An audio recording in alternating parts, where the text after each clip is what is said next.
saludo. Vamos a revisar entonces la introducción a RCP, reanimación cardio cerebropulmonar básico.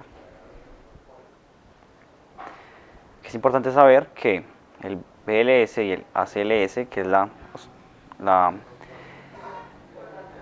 maniobra de reanimación básica y avanzada, en cuanto a la básica, consiste en reanimación cardiopulmonar cuando esté disponible, desfibrilación mediante un DEA o un desfibrilador externo automático. Y las claves para sobrevivir a un paro cardíaco repentino son el reconocimiento temprano, específicamente el inicio inmediato de una RCP excelente y una desfibrilación temprana. Esto acorde a si el ritmo que el paciente hizo el paro es o no desfibrilable. A posterior ya entrarán en temas más profundos en el cual se explicará los ritmos de paro. Pero, de forma de abrebocas, se debe saber que existen 4 ritmos de paros: 2 desfibrilables y 2 no desfibrilables. Los desfibrilables son la fibrilación ventricular, la taquicardia ventricular sin pulso,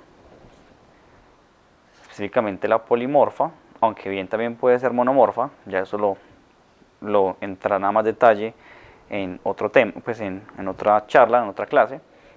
Y los no desfibrilables son la asistolia y la actividad eléctrica sin pulso. En caso de personal médico que disponga de un desfibrilador no automático, sino del grande, que ya también posterior lo verán en los equipos de reanimación, se identifica el ritmo mediante un trazo electrocardiográfico en el cual vemos un paciente sin pulso, un paciente con un ritmo, sea una taquicardia ventricular, una fibrilación ventricular, en el cual esos son ritmos desfibrilables, o vemos también el caso de una línea isoeléctrica, que se debe hacer el protocolo de línea isoeléctrica para confirmar que es una sistolia, que ya también lo verán en temas ya específicos, o por el contrario vemos una actividad eléctrica en el corazón, pero tenemos un paciente que no tiene pulso. Estos dos ritmos entonces no son desfibrilables. Aquí entonces tenemos el protocolo que nos ofrece la American Heart Association o la Asociación Americana del Corazón, que son las pioneras en reanimación cardiopulmonar tanto básica como avanzada. Vemos entonces inicialmente, tenemos que verificar una escena, ver una víctima que está o no está respondiendo, que está o no está en una actividad emergente, valorar su respuesta, valorar su respiración. Si es normal, lo que haremos es monitorizar al paciente. Si es anormal, entonces iniciaremos reanimación cardiopulmonar básica en personal LEGO y posterior avanzada en personal ya médico. Siempre se debe, en caso de personal LEGO, en caso de tener una paciente que súbitamente pierde la conciencia, activar código mediante el llamado a la línea de emergencia 123, 911, cualquiera de estos, y solicitar ayuda. Iniciar entonces RCP. Ya una vez tengamos el desfibrilador externo automático o el DEA, vemos si el ritmo es desfibrilable o no. Como explicaba anteriormente, si en caso pues, de un personal médico que está en un hospital, ellos mismos verificarán el ritmo, pero en el caso de un DEA, este les dirá: pare compresiones, el ritmo es desfibrilable, debe una descarga, el ritmo no es desfibrilable, debe de continuar entonces las compresiones. Aquí vemos entonces unos cuantos conceptos claves. Se debe siempre reconocer el paro cardíaco repentino lo antes posible ante notar la falta de respuesta o respiración, sea ausente o sea jadeante. Para el reanimador LEGO debe iniciar RCP tan pronto como crea que el paciente esté en paro cardíaco. Los proveedores de atención médica pueden realizar una verificación del pulso carotidio durante no más de 10 segundos antes de iniciar el RCP en un paciente que no responde.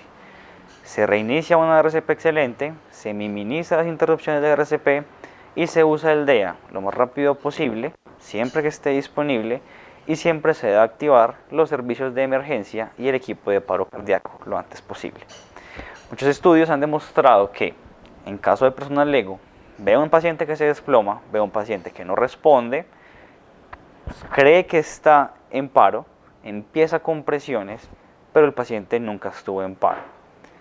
Han habido estudios de casos en los cuales se evidencia que es menos dañino iniciar RCP en un paciente que no esté en código o que no esté en paro, que no iniciar por dudas RCP en un paciente que sí esté en código. Tenemos entonces varias fases en cuanto a la reanimación. Tenemos tres fases: una fase eléctrica, una fase hemodinámica y una fase metabólica.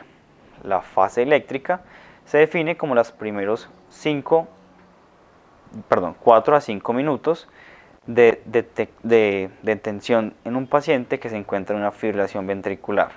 Es necesaria una cardioversión inmediata para optimizar la supervivencia de estos pacientes y iniciar posteriormente las adecuadas compresiones torácicas.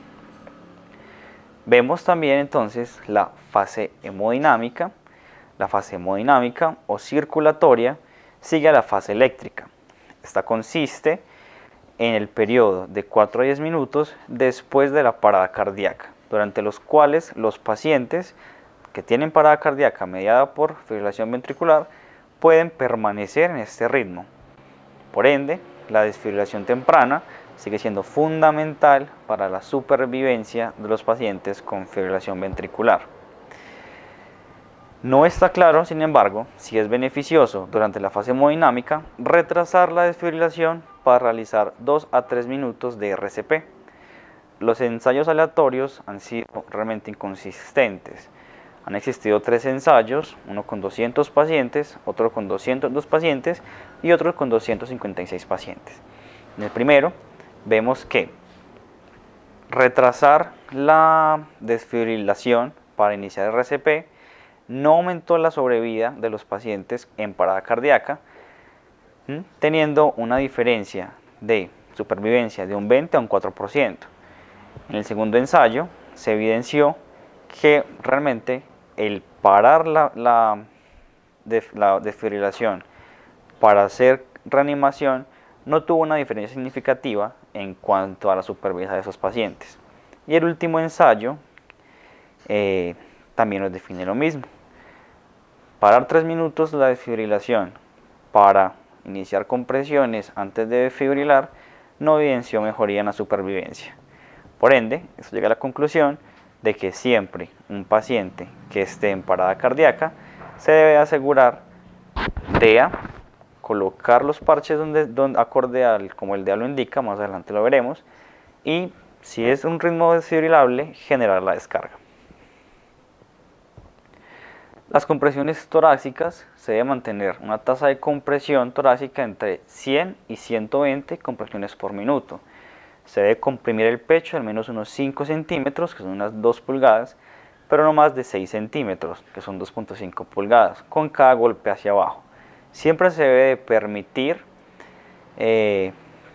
la expansión del tórax, siempre que se da una compresión, y se debe minimizar la frecuencia y la duración de las interrupciones. Entonces, para realizar excelentes compresiones torácicas, el reanimador y el paciente deben estar en una posición óptima. Poner al paciente en una posición recta, en una superficie rígida, sea el suelo, sea una camilla, asegurar un adecuado posicionamiento del reanimador. Si está en el suelo el paciente, se debe entonces el reanimador de arrodillar y empezar compresiones de manera que permita que sus extremidades superiores se hagan una adecuada flexoextensión, y en caso de que el paciente esté en una camilla, asegurar una adecuada altura del reanimador mediante un escalón o unas escaleras.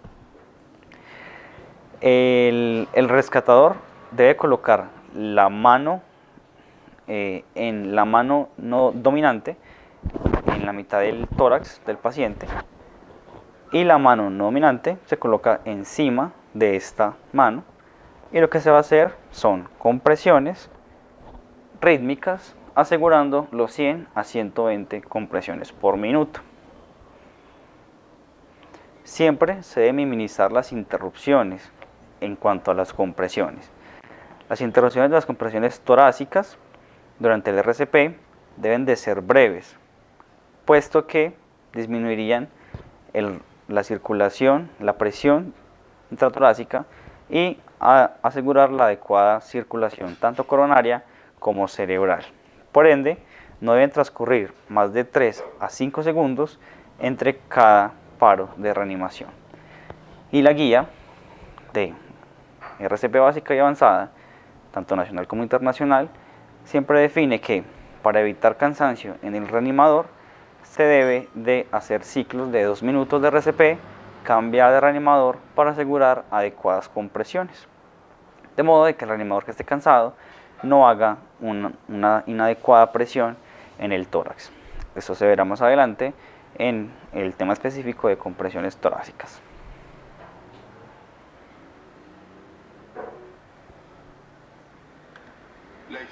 La eficacia del soporte vital avanzado depende de un soporte vital básico de calidad.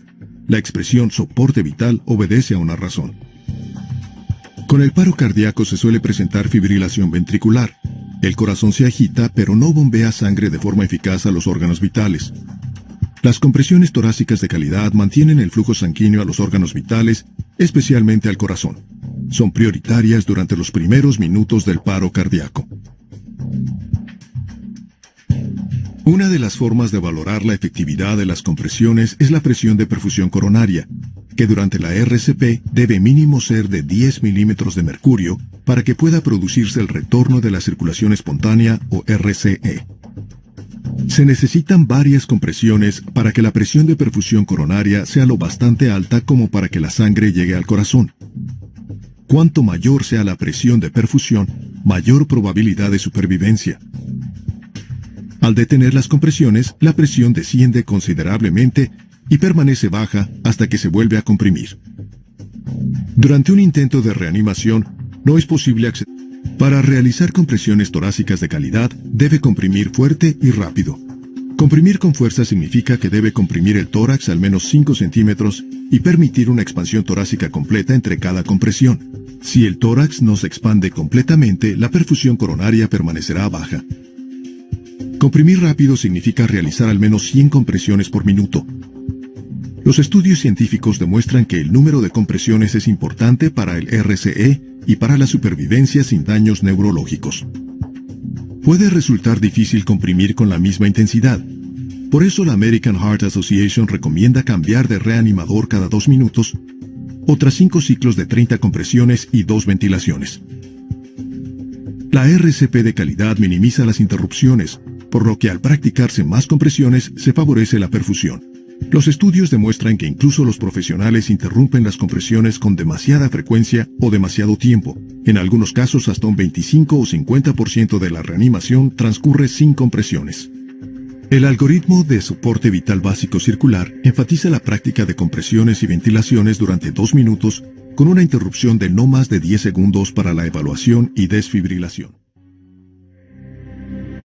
Entonces, como bien vimos, se debe asegurar un adecuado ritmo, se debe asegurar por lo menos 100 compresiones por minuto y para esto se debe de asegurar que la reanimación sea coordinada y continua. Para ayudar al personal LEGO e inclusive también al personal médico, la American Heart Association nos ayuda de forma musical mediante una canción conocida, una música disco, Staying Alive, en el cual, acorde al ritmo de la canción, se harán las compresiones y esto asegura inclusive que se logre el número de compresiones que se requiere en un minuto.